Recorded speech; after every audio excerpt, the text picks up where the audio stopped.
Then you look into the list of who won it, because you know about it. But you don't really look at the list. You don't dare. When Sidney Lumet spoke about cinema, he didn't sound like a director. He sounded like a man in love. Not with fame, not with glamour, but with the craft, the moral struggle, the emotional electricity that only exists when the lights go down and the film begins to breathe. Lumet came from a world where movies were not entertainment first. They were oxygen, argument, philosophy, war cry, and whispered prayer. He made films that shook America awake. 12 Angry Men, Dog Day Afternoon, Serpico, Network. Yet, he never considered himself a master. He was always a student, always learning, always chasing the spark. Before he passed, Lumet spoke with rare clarity about the movies that formed him, films that didn't just impress him, but shaped his bones as a storyteller. Some choices are unsurprising, rooted in his love for realism and ethical conflict. Others reveal a surprising tenderness, a softness beneath the grit. So here, at age 90, these were Sidney Lumet's 7 greatest films, the stories that taught him how to see. And as you hear them, ask yourself, if your life's work reflected the art that moved you most, what would your list say about you? Number 7, Odd Man Out, 1947. Every director has a moment, a single film that doesn't just entertain them, but rearranges their DNA. For Sidney Lumet, that moment happened long before he stepped onto a set or yelled action. It came in the form of Carol Reed's Odd Man Out, a 1947 British noir that struck him with the force of revelation. Lumet didn't just admire it. He said he spent his entire career trying to recreate its spell. The film follows a wounded Irish rebel, played by James Mason, through a city that becomes both his prison and confession booth. We've always drowned your voice without shouting, haven't we, Father? Shadows swallow him. Alleyways breathe suspicion. The city itself becomes a conscience, judging, cornering, pushing him toward destiny. There's no glamorous heroism here, no neat moral bow at the end. Just a man collapsing against cold walls while humanity reveals its brightest kindness and its darkest indifference. Lumet never forgot the feeling. He once reflected that the city in Odd Man Out reminded him of his childhood in Krakow. The heavy silence, the sense that history pressed against every brick. Real streets, real faces, real danger. This was cinema as human truth, not escapism, and that, more than anything else, became his artistic religion. Look closely at Lumet's career, and you'll see Odd Man Out in the architecture of his storytelling. Dog Day Afternoon, a wounded man trapped by public gaze. Serpico, a lone figure against corrupt streets. 12 Angry Men, tension unfolding not through spectacle, but through character, compassion, and pressure. Lumet didn't need explosions to make the heart race. He needed moral conflict, failure, pride, fear, dignity, and the closeness of suffering. He often said he didn't care about style the way other directors did. Yet Odd Man Out shows us his secret. He cared about style only when style deepened truth. Reed didn't use shadows to be clever. He used them because that's how guilt feels. Lumet wasn't copying aesthetics. He was chasing honesty. There's something beautiful about a great artist admitting his inspiration so openly. Plenty of legends pretend they invented light. Lumet told us who lit his fuse. That humility, that hunger. It's why he grew, and why his films age like cigarettes and concrete. Gritty, human, real. If you've never seen Odd Man Out, imagine a crime film where the gunfire doesn't matter as much as the trembling in the guilty man's voice. A thriller where the chase isn't the movement, it's the conscience. That's what Lumet loved. That's what he tried to give us. Number 6, Greed, 1924. Silent films often feel distant to modern eyes, flickering ghosts from another time. But when Sidney Lumet talked about Erich von Stroheim's Greed, you didn't hear nostalgia. You heard awe, respect, a kind of reverence normally reserved for holy things. In his view, Greed wasn't simply an early masterpiece. It was one of cinema's most brutal confrontations with human nature. And in that brutality, Lumet recognized truth. Greed tells the story of ordinary people undone by obsession.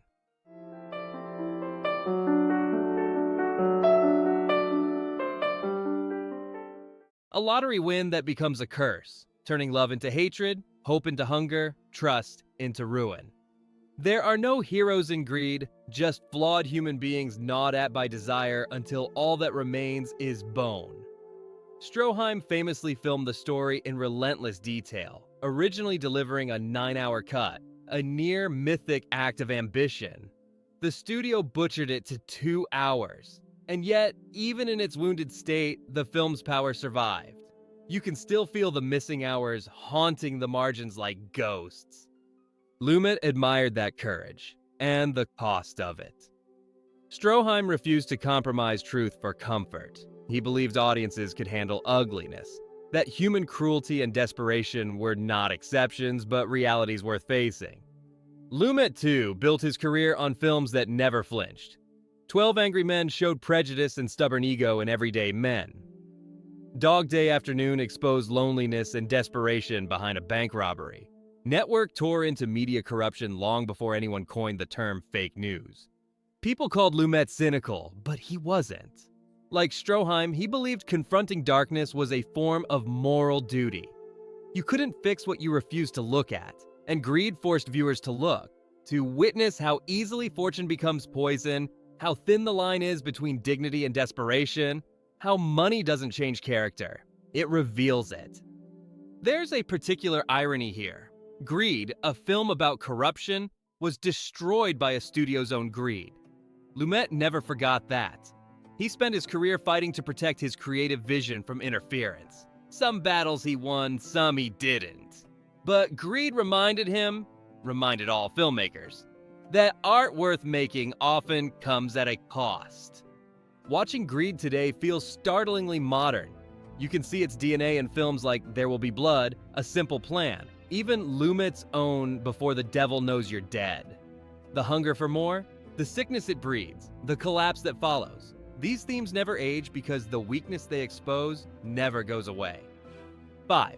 Bicycle Thieves, 1948.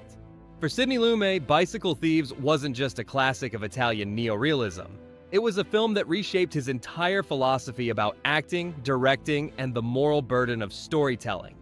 He often spoke about his admiration for the Italian masters, but Vittorio De Sica's post-war human drama stood out as the one that pierced him the deepest. Lumet loved films that felt lived in, grounded in a kind of truth that can't be fabricated in a studio, and Bicycle Thieves exemplified that ideal more than almost any movie he ever championed. Lumet was especially struck by De Sica's commitment to casting non-actors in the central roles. The father, Antonio Ricci, played by Lamberto Maggiorani, a real factory worker with no formal training, delivers a performance that Lumet believed could never be recreated by technique alone. He admired how the characters didn't perform emotion. They simply existed in front of the camera. Every gesture, every hesitation, every glance between father and son told a story.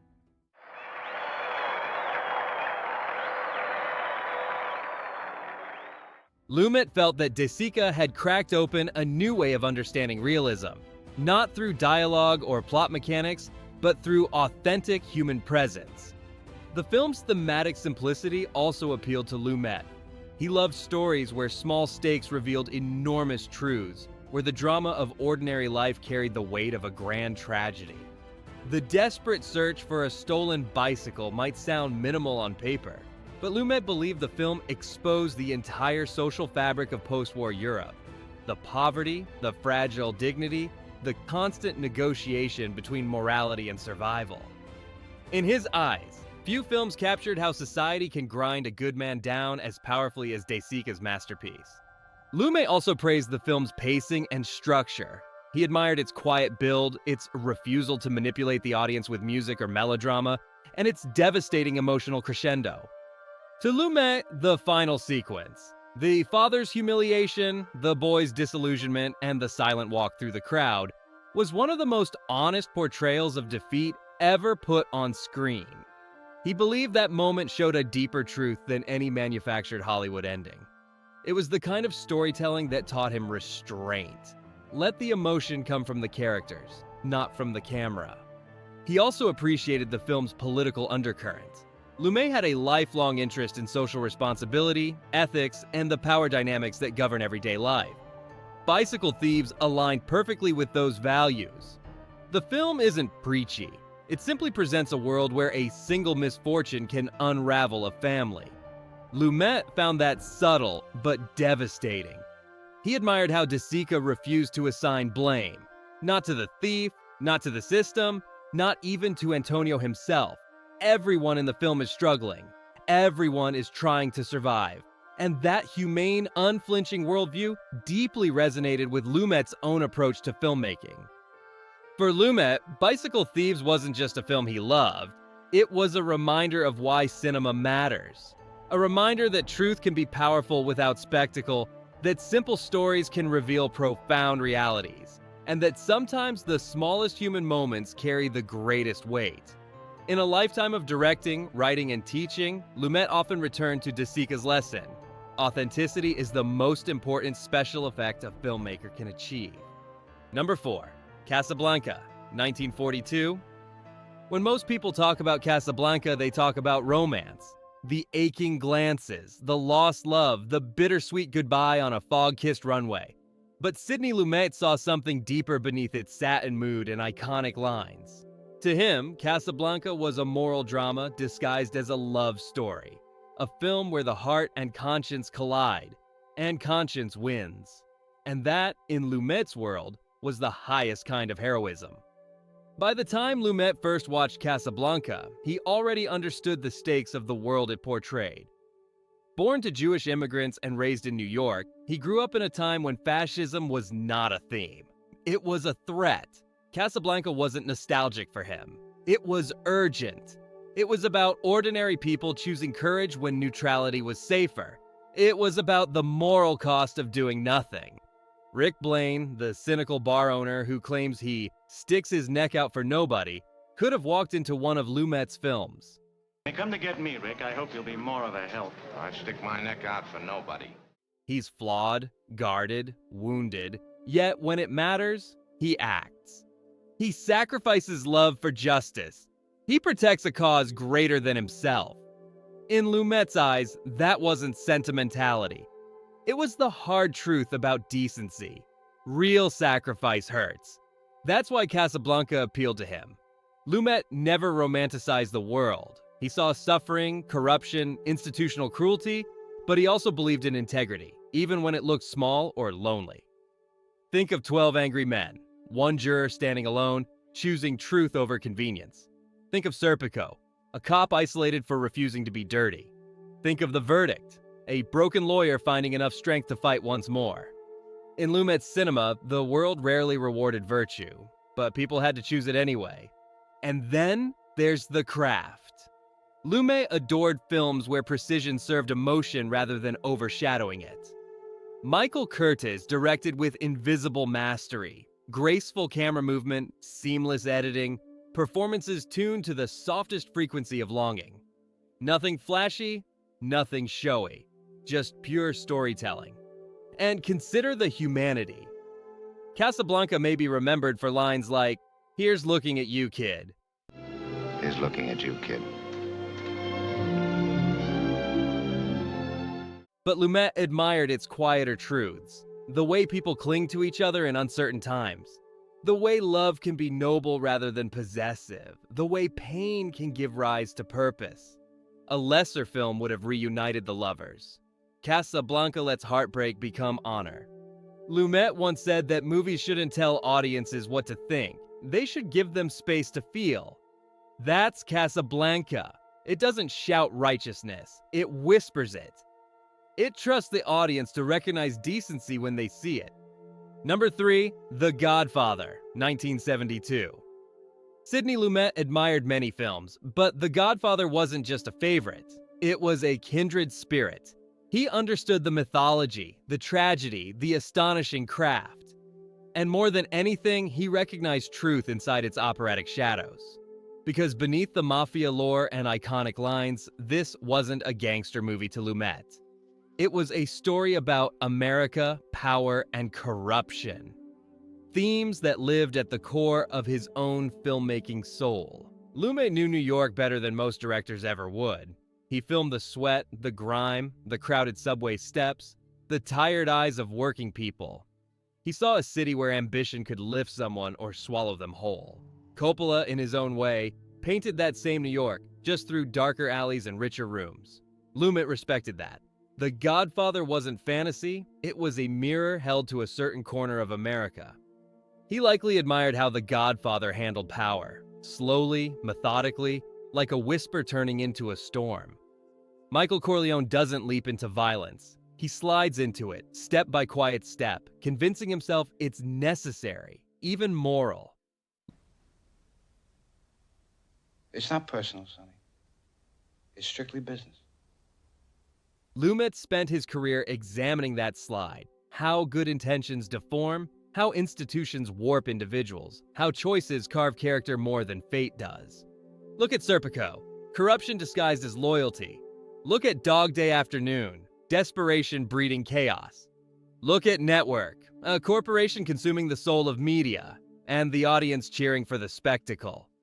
Coppola and Lumet were wrestling with the same monster, the seductive nature of power and the price of integrity. The difference? Coppola built a tragic family opera.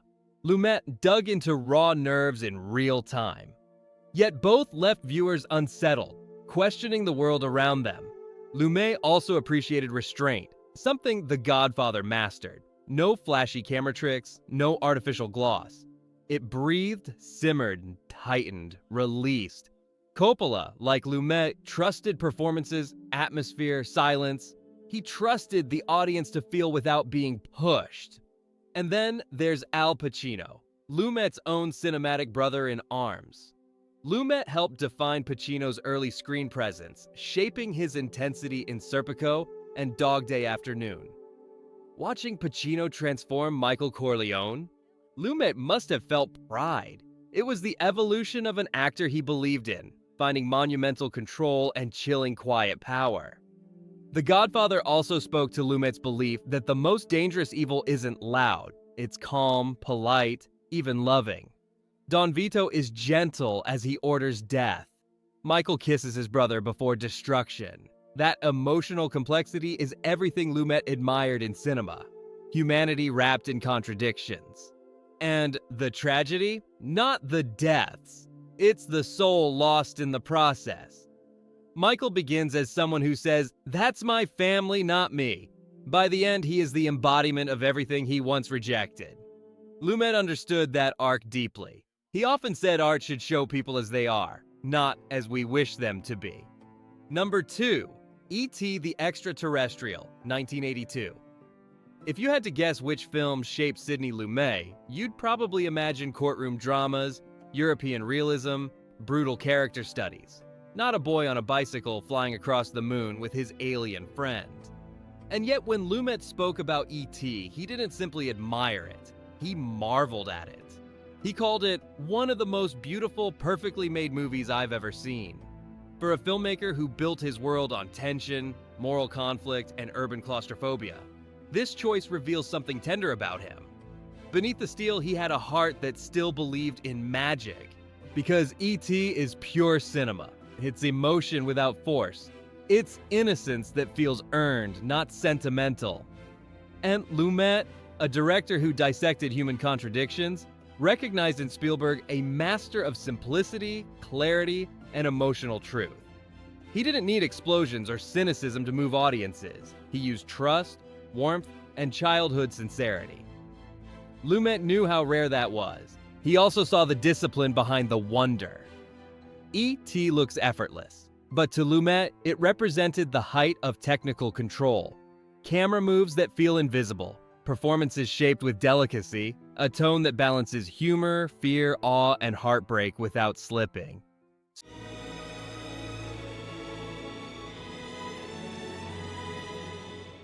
Spielberg conducted emotions like an orchestra, and Lumet, ever the craftsman, recognized that mastery.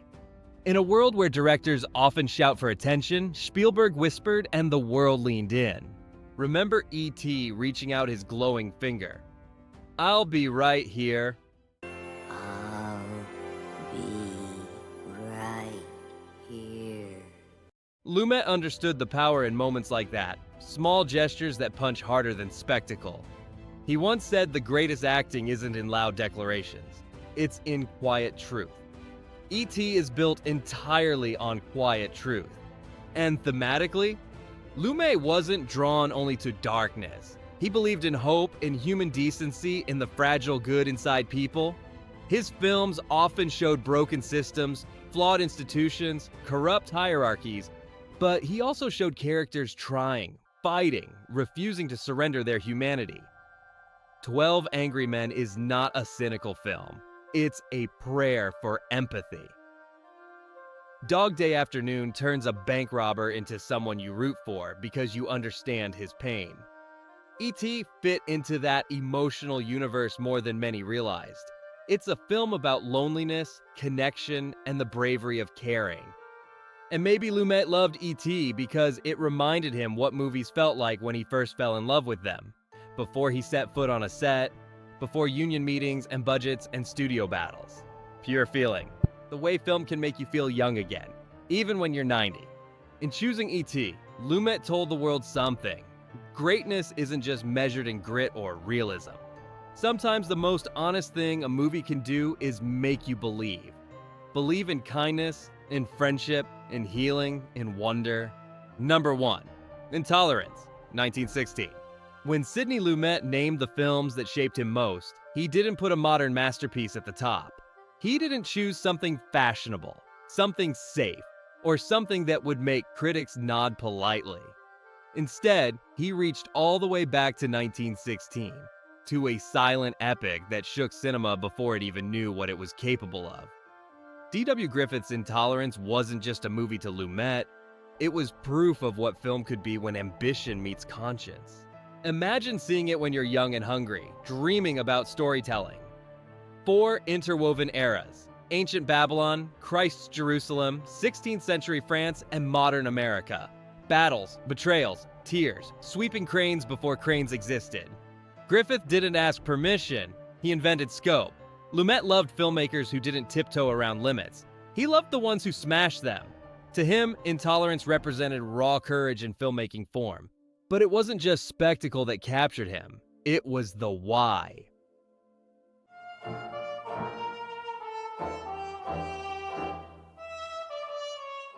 This wasn't a story about glory, it was a desperate cry against cruelty and injustice. The theme was simple and universal. People hurt each other across time, always believing they're righteous when they're wrong. Lumet spent his life wrestling with that exact idea. 12 Angry Men showed how bias nearly condemns an innocent boy. Serpico showed a system devouring its own truth-teller.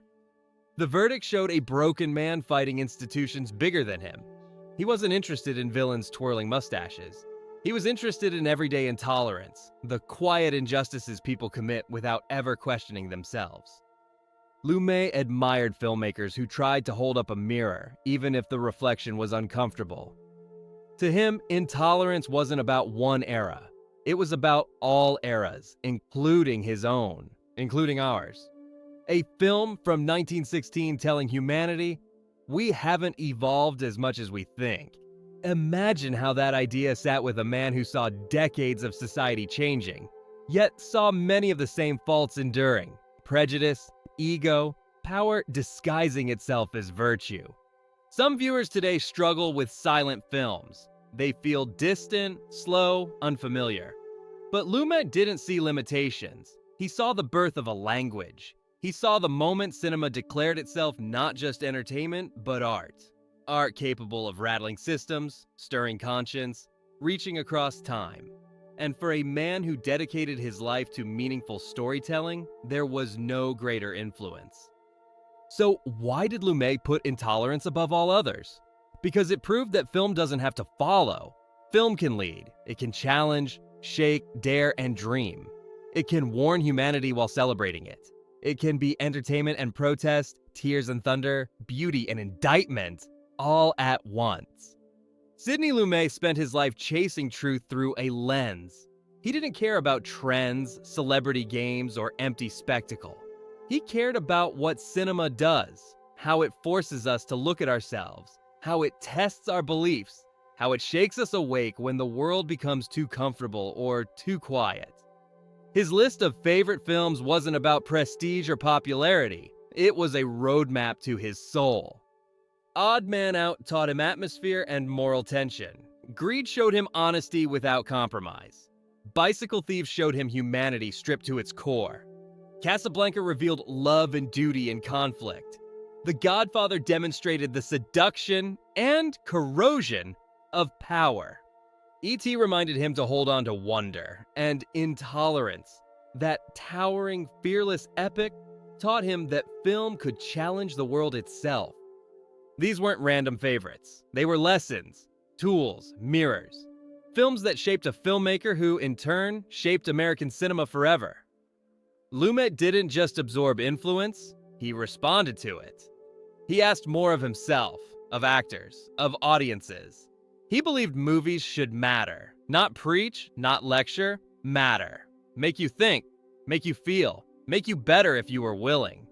When asked late in life whether any of his own films would make his list, Lumet joked, "None are good enough." But maybe that humility was part of his genius. He never stopped learning, never stopped reaching, never stopped chasing the film that could see deeper, reveal more, leave a mark that wasn't just cinematic, but human. So now the question comes back to you. What film shaped your way of seeing the world? And if someone made a list of the art that defined your life, what truths would it reveal? Lights up, camera off. Lesson delivered. Lumet's voice lingers, urging us not just to watch great films, but to feel them, wrestle with them, and carry them with us forever.